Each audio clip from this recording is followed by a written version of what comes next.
অনেকে বলতে পারে যে ব্যাটালিয়নের আবার কিসের প্রস্তুতির দরকার আছে, কিসের পড়ালেখার দরকার আছে, মাঠে দাঁড়ালেই চাকরি হয়। মাঠে তো হাজার হাজার দাঁড়ায়, সেদিনকে হাজার হাজার চাকরি হয়? হাজার হাজার তো চাকরি হয় না। ব্যাটালিয়ন আনসারে 26 এবং 27-এ যত সংখ্যক প্রার্থী নিছে, 28তম ব্যাটালিয়ন আনসারে অত সংখ্যক প্রার্থী নেবে না, অর্ধেকও নিবে কিনা সন্দেহ। যা লোক বেশি নিয়েই ফেলছে 26 এবং 27-এ। কি ঠিক আছে কি? 26 এবং 27-এ ব্যাটালিয়ন আনসারে আমাদের সোলজার একাডেমি থেকে প্রায় 35 জনের উপরে ছেলে চান্স পাইছে। বুঝতে পারছো না?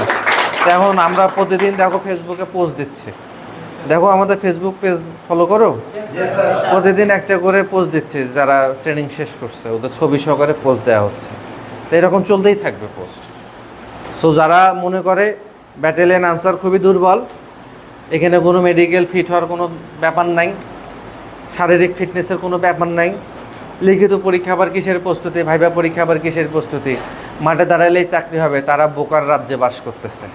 তারা বোকার রাজ্যে বাস করতেছে। ঠিক আছে কি? এই বোকার রাজ্যে ডিজিটাল যুগে এসে বাস করা যাবে না, লোকের কথায় কান দেওয়া যাবে না, দালাল প্রতারক ধরে মাঠে যাওয়া যাবে না, তাহলে তোমার লাইফটা হেল হবে।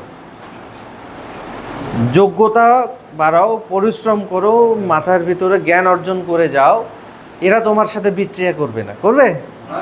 বিট্রিয়া তারাই করতে পারে যাদের তুমি ধরছো, টাকা দিছো, দালাল ধরছো, মাধ্যম ধরছো, তারা পালায় যেতে পারে।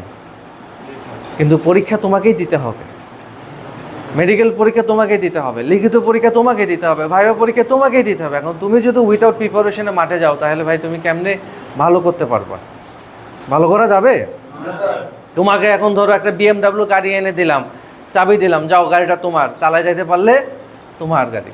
আর তুমি যদি গাড়ি চালাও না জানো, তাহলে মূল্যবান জিনিসটা হাতে দিলেও কি তুমি পাবা? পাবা না। তোমাকে গাড়ি চালাটা ড্রাইভ করা শিখতে হবে।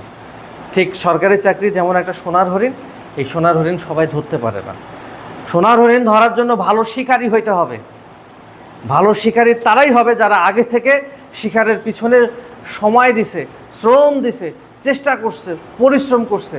তারাই ভালো শিকারী হয়ে সোনার হরিণ নামক সরকারি চাকরিটা সে হাতে পাবে। বুঝাতে পারছি? সবাই ভালো থাকো। Thank you very much. ধন্যবাদ।